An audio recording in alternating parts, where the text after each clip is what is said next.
Well news dot today में आपका स्वागत है। मैं हूं प्रदीप राज और आप देख रहे हैं well news dot today.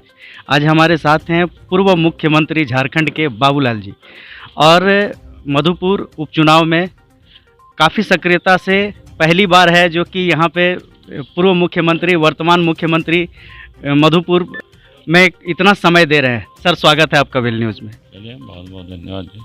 Sir Madhupur उपचुनाव को भाजपा किस तरह से फतेह करेगी? देखिए हमारे सारे कार्यकर्ता लगे हुए हैं। जिला अध्यक्ष आप देख रहे हैं यहीं पर सारे लोग अपने अपने जो जिनको जहाँ जिम्मेवारी मिली हुई है वहाँ पर लोग लगे हुए हैं। मैंने बूथ स्तर तक जिसको कहते हैं उसके लोग वहाँ पहुँच चुके हैं, वहाँ काम कर रहे हैं। पहले भी लोग काम कर रहे थे।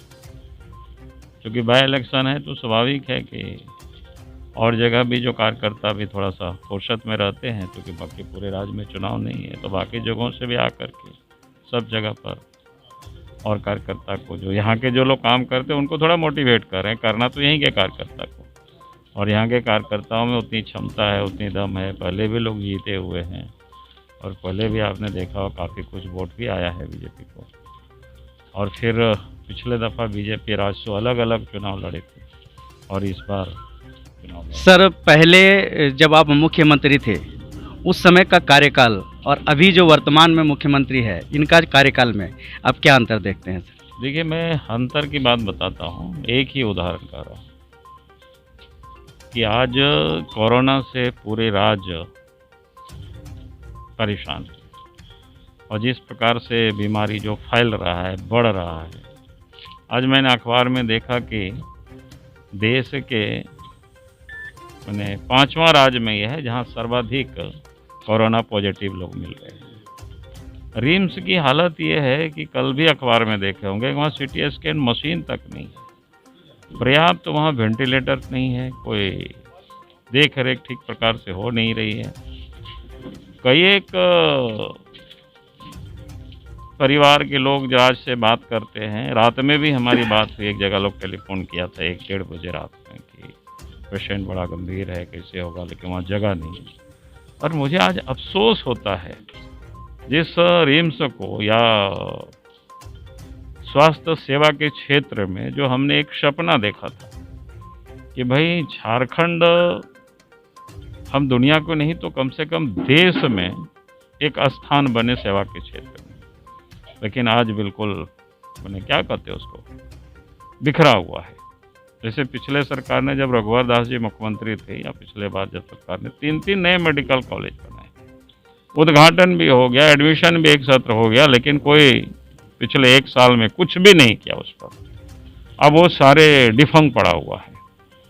भाई इस 1 वर्षों में सरकार को युद्ध स्तर पर, जब पिछले बार भी जब कोरोना प्रारंभ हुआ था पिछले साल, तो उस समय भी हमने सदन में भी कहा था और सरकार को इन सारे मेडिकल कॉलेजों को ठीक करना चाहिए था, वेंटिलेटर्स बाकी सारी चीज़ें, लेकिन पता नहीं किसके इंतज़ार कर रहे हैं, क्या कर रहे हैं सरकार। तो आप देख करके बड़ी तरस आती है कि भाई आज हमारे पास डॉक्टरों की कमी है, हॉस्पिटल की जो कमी है, तो सरकार को इस 1 वर्षों में जितनी अपॉर्चुनिटी जो मिला था उसमें से सरकार ठीक कर सकती थी, लेकिन आज लगता है कि सरकार को कोई चिंता नहीं है, जनता की चिंता नहीं है, गरीब कैसे इलाज हो उनकी कोई चिंता नहीं है। कोरोना में बिल्कुल परेशान है लोग।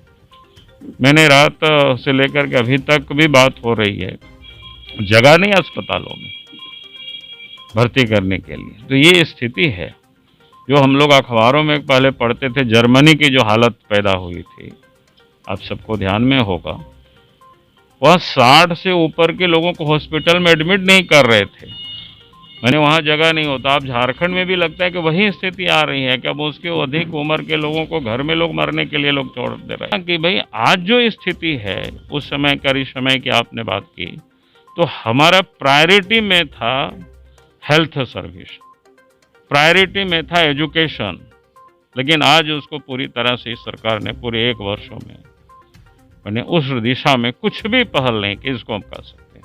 मैंने भाजपा के सरकार में भी डॉक्टरों की अभाव थी और आज भी है स्थिति। जी मैं कह रहा हूँ कि डॉक्टरों की कमी के कारण ही 3 नए मेडिकल कॉलेज बनाएंगे 2 नए मेडिकल कॉलेज बन रहा है। लेकिन सरकार, जैसा हमने कहा कि अगर इन सारे मेडिकल कॉलेज चालू रहते तो कम से कम अब डॉक्टर आने वाले कल में लोग निकलते पढ़ लिख करके। इसी कमी को पूरा करने के लिए ही इन सारे जो प्रयास शुरू हुए थे। तो फिर ये कमी को आप जब तक डॉक्टर को आप यहाँ तैयार नहीं करेंगे तो इस कमी को आप पूरा नहीं कर सकते हैं, चाहे आप कितना भी भाषण दे लीजिए। आज कितना है मेडिकल कॉलेज? 3 है, रांची है, धनबाद है और जमशेदपुर है।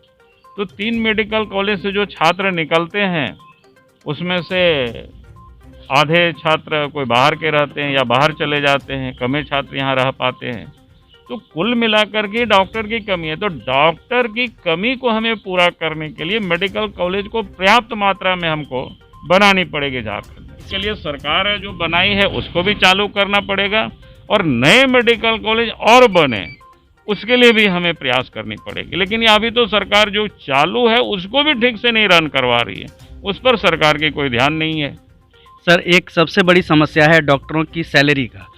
मतलब हम लोग डॉक्टर से बात करते हैं तो उनका कहना है कि जो हमको गवर्नमेंट में सैलरी मिलती है उससे अधिक हम लोग प्राइवेट में कमा लेते हैं, हम क्यों उसमें ज्वाइन करें? देखिए, पहली बात तो मैं कहूँगा कि सैलरी का विषय अलग है, लेकिन जब डॉक्टर ही यहाँ पैदा नहीं होंगे तो डॉक्टर कहाँ से आएंगे?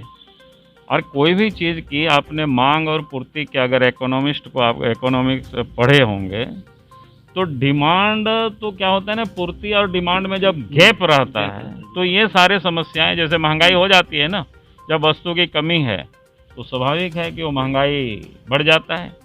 अब वस्तु अगर पर्याप्त मात्रा में, जिस समय आप देखते होंगे टमाटर उत्पादन हो गया, कच्चे कोई सब्जी उत्पादन हो गया तो सस्ते बिकने लगता है समय से।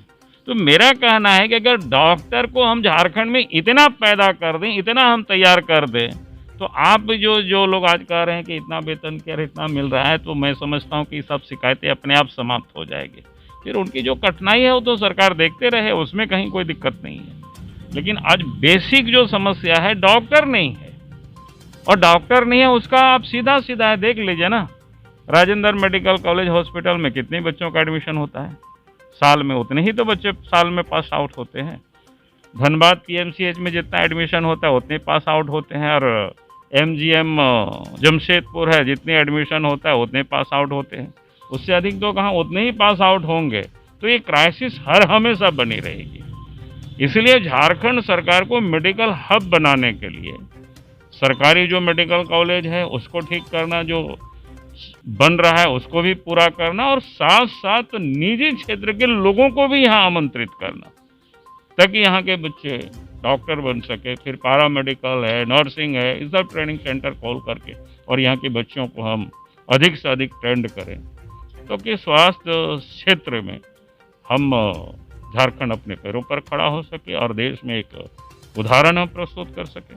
सर, अंतिम सवाल है, जो कर्मी है, जो गांव लेवल पे काम करते हैं, कर्मचारी हमारे हैं, उनकी लगातार डिमांड रहता है, जैसे पारा टीचर है, आंगनबाड़ी सेविका है, सहायिका है, और अभी जो होम गार्ड्स के जवान हैं वो धरना पे हैं। तो सरकार इस पर जो है चिंतन क्यों नहीं करती है?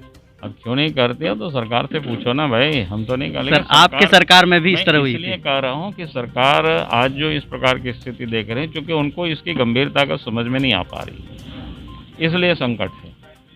अब आने वाला समय में देखिएगा, सरकार झारखंड में हम लोग बनाएंगे तो ये बहुत सहज इस आपका उपाय है, निदान भी है और इसका समस्या का समाधान भी है। झारखंड को खास करके स्वास्थ्य के क्षेत्र में, एजुकेशन के क्षेत्र में झारखंड एक रोल मॉडल बनेगा इस देश में। सर, आप हमारे साथ जुड़े इसके लिए बहुत बहुत धन्यवाद।